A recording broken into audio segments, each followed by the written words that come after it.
Now, on this day, in the old rite, we conclude that period of the Lord's appearing in his resurrected form.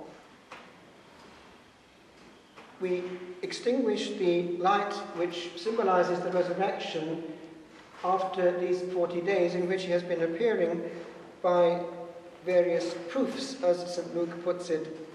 And we remember how this links us also with that lighting of the candle when we wrote on the candle the year, and also all time belongs to him was said in those prayers, Alpha and Omega. So he now departs from the realm of time as we know it and enters into that mode in which he is present forevermore to us.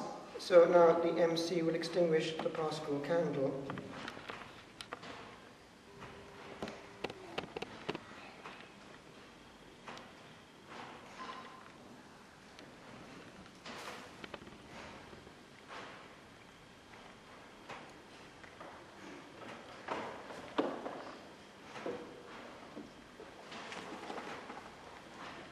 In the Mass I celebrated at dawn at the Hermitage, we started with incense and we sang a modern song which reassumes in simple terms, in the terms of St. Paul, the Lordship of Christ. Often when I have incense, I incense also this, on the right of the altar and Our Blessed Lady on the left, both Eastern icons. Here we have what is classically called the Pantocrator, which is the expression in the Apocalypse, much read at this time of year. Pan, all, the root of krator is might, the all-powerful. And the hymn that we sang as we came in and incensed was, He is Lord. He is Lord. He is risen from the dead, and he is Lord. Every tongue, and so on, as St. Paul says, will have to confess that he is Lord. Now, I want to bring you into this realm for a few moments this morning. His Lordship, his Majesty, and his rights. I mentioned as we were extinguishing this link between the resurrection and our time, the Paschal candle, that he was entering into mode where now he reigns, present in a way we cannot understand because he is part of the Blessed Trinity through all the cosmos. Present, of course, in a very intense form in the sacramental sphere that he has invented and left as perpetuation of his redemption until the end of time. Present in the soul also in a state of grace, for we are truly hosts to him. Now, in this presence, if we perceive it, we too enter into mode.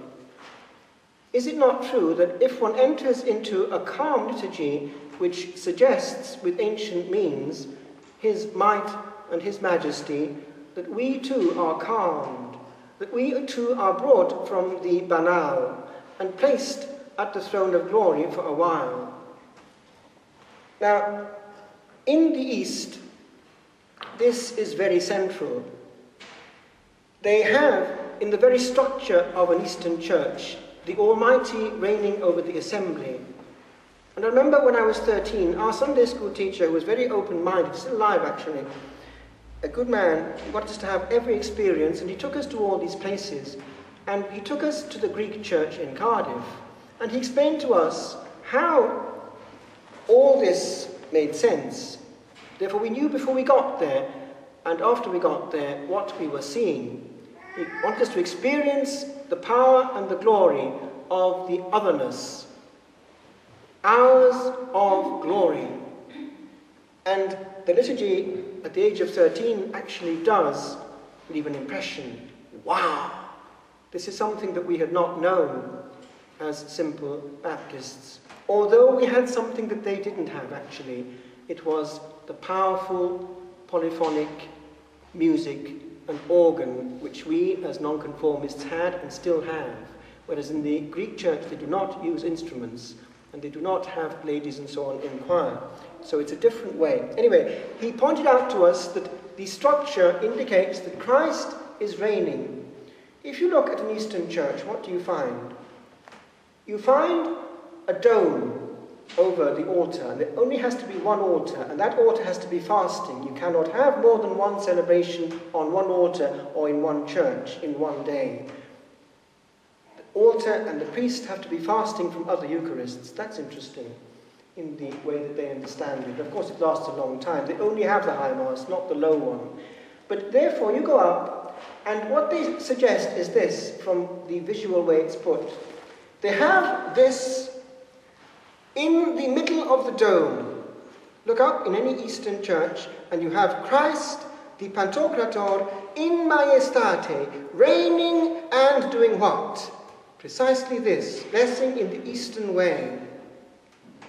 And he is a serene, majestic, ruling king who is in complete control and is protecting his little ones from on high. And on each corner, because a dome has to have 4 corners, doesn't it? What do you have? You have the 4 evangelists. And actually, in our monastery in Italy, we had these 4 evangelists. It was taken from the wall of the church, going back to the Middle Ages. They'd got a version of it. The 4 evangelists, their symbols were in front of where one would read and preach the word of God. As he is doing here, what he is doing is teaching. And the cathedra, the seat, the chair, as in the university, is the place where one sits and teaches with authority. One has a chair in a university, and the Pope speaks ex cathedra, from the chair of Peter. And the classic way of actually a bishop preaching is actually to be sitting and in the position of Christ, to be that way. And actually, when I was a student in Rome, that was the way that we would preach in the college. We would sit preaching as part of the role of Christ on earth. Interesting that they were trying to get back to the early church. Now, I want to leave you with this. Going back again to the east, and going back to what I mentioned at the beginning, the light that we were extinguishing. As you know, in the east they have the miracle of the holy light, which comes from heaven at Easter. Now, people receive the holy light, the miraculous light, on these. There are 33 candles. And the Patriarch, of course, has his huge ones, there are actually 2 of them, he holds like that, lit by the finger of God. And from there, all have this miraculous light, which does not burn.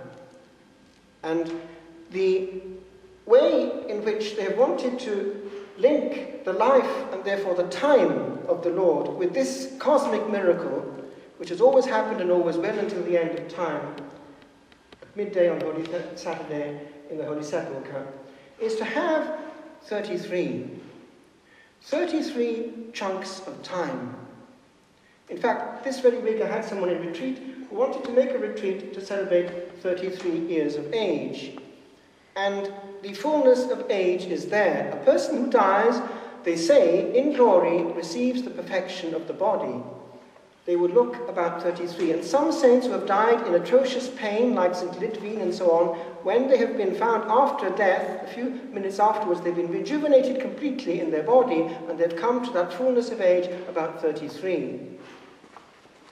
Now, when one analyzes a day, what has one? One has an edible portion of cosmic time. We can't take any more. We have little segments.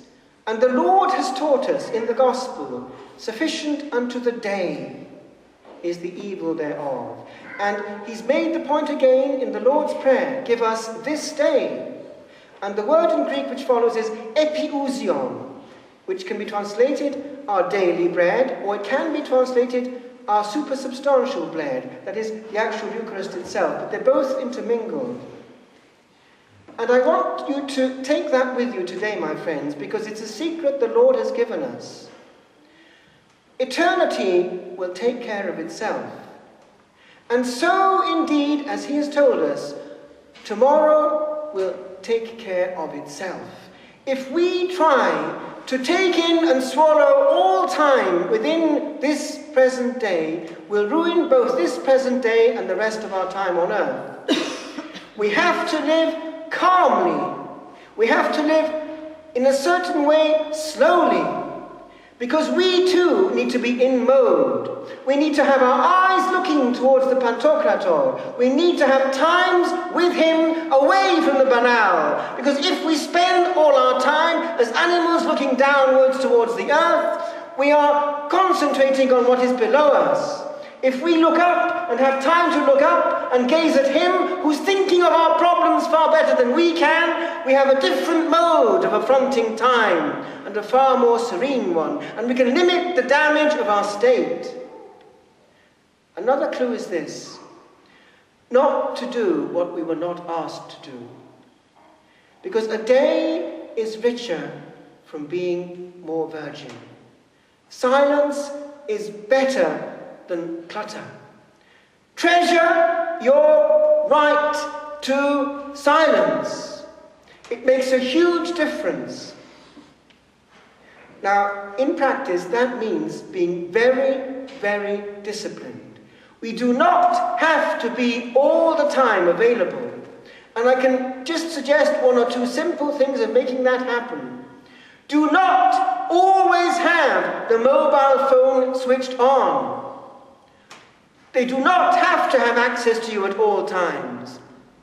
Never have it switched on when you're in mode of prayer. Let God be God and have time to pick up all he wants to whisper to your heart. I just finish with one reference to what is actually happening as we move on. Sometimes we halt, e.g. in an illness. We can't do much. The Lord sometimes sends us the blessing of stillness in a bed. Or at night, we can't sleep. Pick up the grace and halt, because sometimes we're shocked, even by a photo of us when we were much younger. Wow, what have I done or not done since then? This actually hit me. It was something my man picked out of a holdall, and it was something which had been there for donkey's years. You can't see it from where you are, but it's actually torn. It was that size. It's just a bit of paper. But she sent it to me by letter, because she hesitated to throw it away. It was so curious. And it just says this: bought at Macross Limited. 10 shillings, that tells you the date already. Drapers, outfitters, furnishers. And then you've got the address in Cardiff and then the other one in Newport. Served by, and then there's a glorious squiggle. Date, wait for it, 24/6/54. What was the item? 1 harness. Actually, it says here 7-11. I'm not quite sure what that means. I think it must be the type. And she explained to me that was what I bought to keep you still. And that is still there to tell the story, and may still be there when I'm no longer here to tell any story. But it makes you see your signs. We're not all powerful. We receive. We receive only for a while. And it's a good thing, I would suggest, on a day like this, to abdicate over the cosmos and surrender to the hands that are holding us, and to the mind that is far more experienced than we are at holding the universe together.